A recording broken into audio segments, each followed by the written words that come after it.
धृष्टद्युम्न,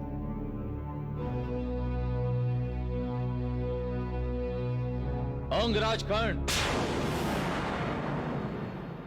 स्वयंवर के नियम अनुसार प्रतियोगी का उत्तम कुल का होना आवश्यक है।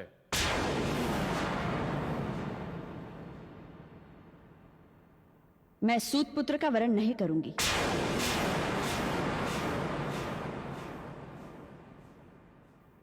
परंतु यह तो अन्याय है। प्रतियोगिता धनुर्विद्या की है, न कि जाति या कुलगोत्र की। क्या बात है वत्स? क्या समस्या है? समस्या आज की नहीं है, सहस्रों वर्ष पुरानी है ऋषि। इस समस्या का बीज महाराज मनु बो गए थे।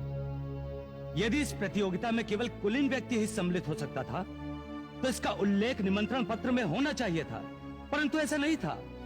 इसलिए अंगराज कर्ण को इस प्रतियोगिता में भाग लेने के अधिकार से वंचित करना न केवल अन्यायपूर्ण है, बल्कि इनका अपमान है। ये सत्य है एकलव्य कि निमंत्रण पत्र में कुलीनता का कोई उल्लेख नहीं था, किंतु उसमें धनुर्विद्या की कसौटी का भी कोई उल्लेख नहीं था।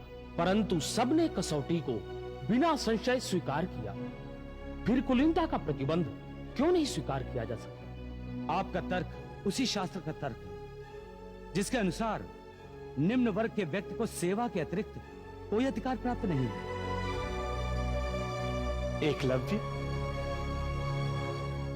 मैं तुमसे पूरी तरह से सहमत हूं, परंतु ये स्वयंवर है और स्वयंवर का अर्थ है स्वतंत्रता, और वो स्वतंत्रता द्रौपदी का अधिकार है।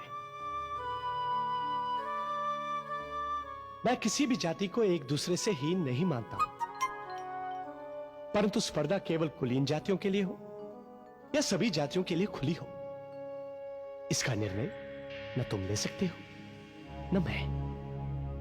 यह अधिकार केवल पांचाल नरेश का है, जिसका उपयोग उन्होंने किया। यदि मान लो स्वयंवर में एक से अधिक विजेता हो, तो क्या द्रौपदी उन सभी से विवाह करने के लिए विवश हो जाएगी? कदापि नहीं। उनमें से भी वो जिसे चाहे चुन सकती है, और यदि कोई भी विजयी ना हुआ तब भी वो जिसे चाहे चुन सकती है। द्रौपदी के चुनाव को कोई चुनौती नहीं दे सकता है। यही स्वयंवर की परंपरा है। यदि द्रौपदी ने कहा कि वो सूत पुत्र का वर्ण नहीं करेगी, तो उसकी इच्छा का सम्मान करना यहां उपस्थित प्रत्येक व्यक्ति का कर्तव्य है। मेरी यह समझ में नहीं आ रहा कि द्रौपदी की ओर से प्रतिवाद करने का अधिकार वासुदेव कृष्ण को किसने दिया? यह अधिकार इन्हें मैंने दिया है चेदी नरेश। युवराज श्रेष्ठ, तुमने। मैं इस प्रतियोगिता में भाग लेने योग्य नहीं हूं, यह मैं जानता हूं, परंतु मैं तो केवल यह सिद्ध करने के लिए आया था कि कुरु राजकुमारों का एक मित्र भी इस प्रतियोगिता में विजयी हो सकता है। मैं जानता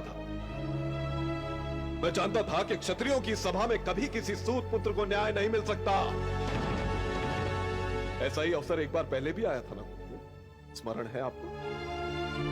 जब कुरु राजकुमारों की शस्त्र परीक्षा पर मैं पांडव पुत्र अर्जुन का प्रत्युत्तर देने के लिए खड़ा हुआ था, तब भी मुझे सूत पुत्र कहकर बिठा दिया गया था।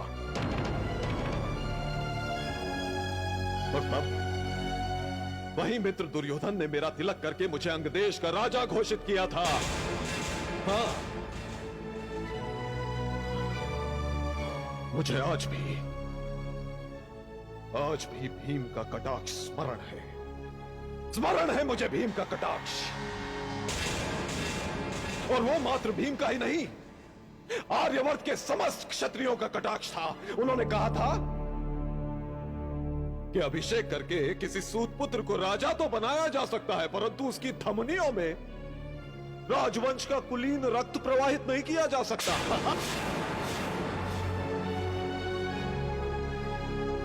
मित्रों, मैं आर्यवर्त का सर्वश्रेष्ठ धनुर्धर हूं, परंतु विधि ने मेरे माथे पर लिख दिया है सूत पुत्र। मैं जानता था कि मुझे इस प्रतियोगिता में भाग नहीं लेने दिया जाएगा, परंतु समाज को, इसके पाखंड को, इसकी झूठी नैतिकता के वस्त्र उतारकर इसके सामने ही नग्न करना चाहता था कि देख लो आर्यवर्त के क्षत्रियो, तुम्हारे समाज में किसी व्यक्ति का सम्मान उसके गुणों से नहीं, उसके जन्म से है, जन्म से। और तुम्हारा यही अपराध एक दिन पूरे आर्यवर्त को खंड खंड करके रख देगा।